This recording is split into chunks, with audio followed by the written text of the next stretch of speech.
خطا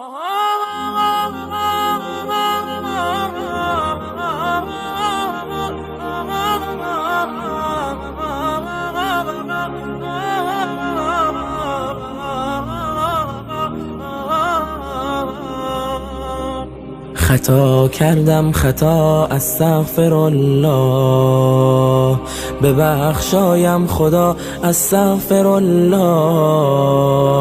ندانستم هوس با من چه ها کرد، نمود از تو جدا استغفرالله. شدم دور از در رحمانی تو، کجا رفتم کجا استغفرالله. به کار و بار دنیایی گرفتار، به حق خود جفا استغفرالله، به حق خود جفا استغفرالله. شدیم آغشته با فرهنگ غربی و سنت را رها استغفرالله. نبارد قطره‌ای باران خدایا، سبب اعمال ما استغفرالله.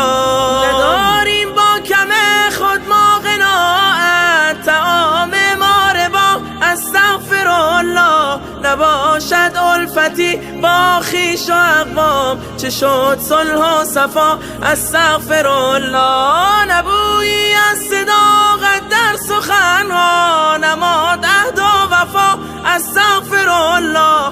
شده غیبت به هر مجلس چه شیرین، که این هم شد غذا استغفرالله، که این هم شد غذا استغفرالله.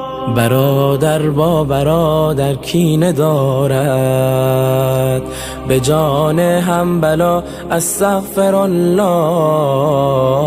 نه حرمت بر پدر یا مادر خویش، نه شرمی نه حیا استغفرالله. درون ما شده چون سنگ و آهن، و ظاهر چون طلا استغفرالله. ببین بازار رمالی چه غوغاست، به هر خانه عزا استغفرالله، به هر خانه عزا استغفرالله.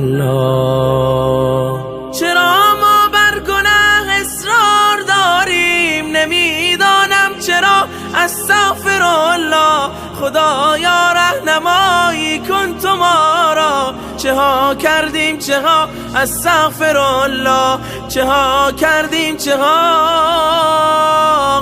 استغفرالله.